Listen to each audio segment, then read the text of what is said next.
Welcome to The Outlet, an NBA podcast hosted by Nick Fay and Kory Waldron. On this episode of The Outlet, Kory and I talk about the Lakers heading back to the NBA Finals and their game-clinching win over the Denver Nuggets. As always, you can catch The Outlet on all streaming platforms. Enjoy the show. Kory, Western Conference Finals wrapped up. Lakers take care of business in Game 5, pick up the W over Denver, 117-107. We saw King James make an appearance in this series. How are you feeling after this one? So for the ninth time in the last 10 years, LeBron James is in the NBA Finals. Good stat, Kory. The Lakers are back in the finals for the first time, and you guessed it, 10 years. So a lot of decade stuff for the Lakers. Anthony Davis hit a three and gave a little bit of a stanky finger smell after. Did the brow after. Some weird celebrations. Might need to fine-tune them a little bit. A little too much excitement. The two stars were great.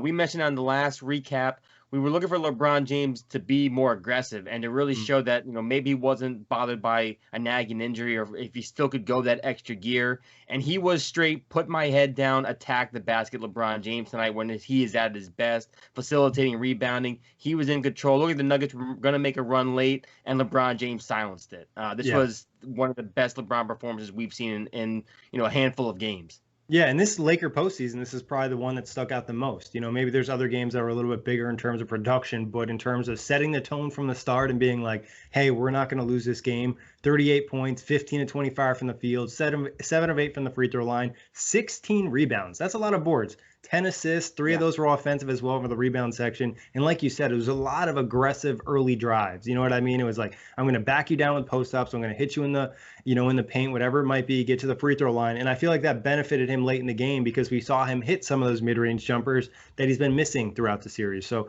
maybe getting to the line, going into that extra gear. He can't go there as much as he used to being 35, but he still has it when he really needs to go there.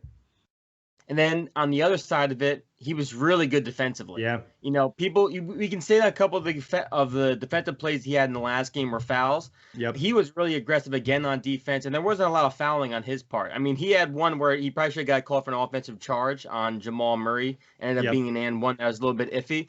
But defensively, he was really locked in, moving his feet, being quick.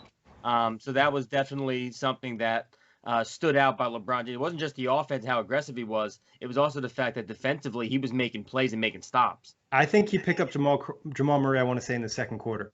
Like, I think there was points where he started picking up in the second quarter, and it felt like that kind of disrupted him, took him out of rhythm. And like you said, he also had some like MJ-type moments in this game when the fact where like you could see MJ say, you've heard of the whole Muggsy Bogues story telling him like you're a midget F and shoot the ball, where LeBron would like do that to certain players where he's like, oh, he's going to shoot a three. He would almost like step back and be like, shoot that three. I don't think you're going to hit it. And I was like, okay, LeBron, like you're definitely in like a different vibe this game. And obviously that's what the Lakers needed to close out a good Denver team that like you mentioned, there was opportunities for them to get back in this one. They tied it up, in the third quarter after that whole Millsap Dwight Howard thing. It might have been the moment that kind of swung the momentum, but LA, the whole team in the end of that third quarter, and then LeBron, like you said, in the fourth quarter just took over.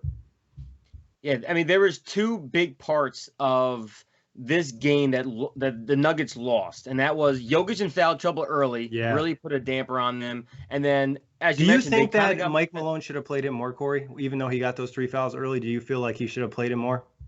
I mean, it's hard to say, right? I mean, because of course the fear is what if he gets his fourth foul in the second quarter or early on in the third quarter. But again, at the same time, you're down 3-1. What do you have to lose? Because now you lost this game. Your season's over, and did you utilize Jokic to the best of his abilities? Like, should you have played him? Right. So now you have to question it. And, of course, it's really easy to have this hindsight because now we have the full game in front of us. I don't think Mike Malone was wrong for it, but I mean, in the second half, you just couldn't hold it all. You needed him to go full tilt in the second half. But again, I think the Jamal Murray injury, I think, is almost more significant than the Jokic foul trouble, in my opinion, because they completely flattened out the run they were on in the second half. It almost felt like Jokic has been in foul trouble the entire series. So it's like we haven't necessarily got a full serving of him in terms of like him getting that rhythm and being in there, because when he's been on the floor and playing, he's been very good offensively. He scored on pretty much everybody out there. And when they sent the double teams, he picks up the assist. But not being able to be on the floor, some of the fouls aren't great, but like the one that stuck out when he took that early fast break foul, I want to say it was the first quarter, where it's like yo, you've been in foul trouble this whole series. Let the Lakers have 2 points in the first quarter. It doesn't really matter that much. Don't give them one. Yeah, don't give it for free, especially because they might call you for one that you don't deserve. Like that one with Dwight. Dwight definitely flopped. It was a play they could call a foul. They probably don't need to do that in the postseason, but it sucks when your best player doesn't even play 30 minutes in your elimination game. Like you just kind of almost can't have it. So I think Malone, like you said, you're down 3-1. You don't really have much to lose. I probably would have pushed him a little bit more in that first half because I know Nikola Jokic can't play 24 straight minutes in the second half regardless. Right. That's also a good point. And I would have said too, like we talked about the last episode, I would have just went with Millsap at the small ball 5 right away. I didn't need any Plumlee tonight. And again, it was a little bit better though than his previous games. I would say because I don't think Plumlee was terrible, but I don't necessarily think it was the right move. You know, and then again, they had to play Dozier as well early on. Now again, Dozier had some solid minutes too because Gary Harris was in foul trouble himself. I mean, there were way too many fouls in this game. Yeah. I think there was almost 55 combined fouls called on both sides. There was just a lot of fouls called. This game went on far longer than it had to go on. And like we kind of said, we point out, some of them were really ticky-tacky. Like the flagrant foul that Dwight Howard got on Paul Millsap, like I'm sorry, I don't see it. Like, and I know it's a little bit of a push, but this is like the NBA playoffs, the Western Conference Finals. We shouldn't be calling these type of fouls to drag out these games. There was too many fouls. Yeah, I think it was 51 or something like that between both teams, like you mentioned. And it just slows down the game and it just makes it a little bit less enjoyable. It takes players out of rhythm. But let's talk Jamal Murray. Like you mentioned, the injury definitely bothered him. He did not have that next gear. He did not have that speed getting around screens. In the first half, he wasn't really having much of an impact. It's in the second half where he was able to hit some shots. And it felt like this was the first game of the series he didn't hit a three. He was 0 of 4. Well, in the first half, it just felt like the wrong game plan. It felt like the game plan was to get everybody else going and then to save Jamal Murray.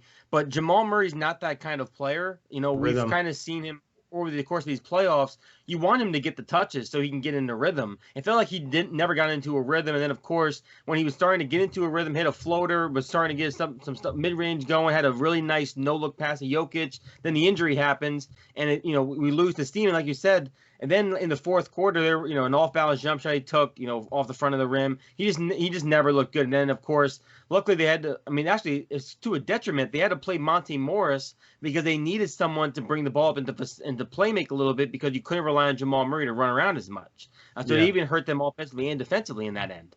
Yeah, and just to clarify, like you said, he went into the game with a knee contusion, not having that full gear, and then he hit the ground in that third quarter, and it definitely made things worse. I think from that point on, he couldn't really run. And I think he got hit in the back of the head by Kyle Kuzma, so it kind of slowed him down in terms of like putting his hands down to break that fall. But like you also said, Monte Morris had to play minutes, and a lot of that too is because Gary Harris wasn't really playable. His offense was so bad. He was picking up the fouls. He wasn't really giving you enough. They went with PG Dozier to try different things out, but not having Will Barton stuck out a ton in this series, specifically in a game like tonight when Gary Harris isn't performing. You sub in Will Barton, who's picked it up as a defensive player and really has a great offensive game. You're talking about a completely different series and game. 100%. And honestly, Michael Porter Jr. tonight was really good, I would say. Yeah. I mean, obviously, there's very little defense when it comes to Michael Porter Jr. The one defensive play was so bad. Oh my God, terrible. And you mentioned, I think he does like have a grudge against Kuzma. I don't know, maybe because he's not talked about as much as Kuzma, but he definitely like has it out for Kuzma. But offensively, I thought he was good. I could have used more of Michael Porter Jr. Because it also felt like late in that game when you couldn't go to Jamal Murray, maybe you should have went to Michael Porter Jr. a little bit more. But and then like the one shining thing I will say is, Jeremy Grant was fantastic throughout this game again. I mean, he was the third best player, maybe even the second best player tonight. But he's definitely going to get paid if he decides not to pick up his option. But he was really the standout for the Denver Nuggets tonight, at least.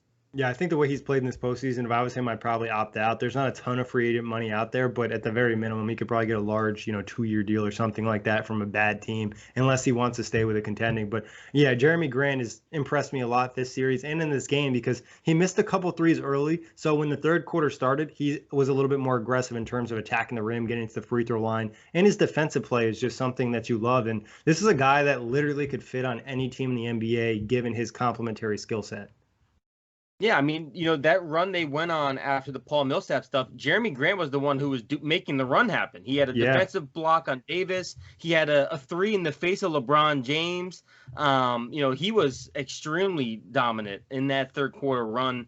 Like you said, it's the defensive ability. Interfering with the passing lane. He had a steal that was intended for LeBron at one point. The block on Davis, saw him deflect another ball near the inbound. He was fantastic. His wingspan and length, like you said, he can either get paid by a bad team, but I would love to, there's so many contenders out there that are looking exactly for a guy like Jeremy Grant.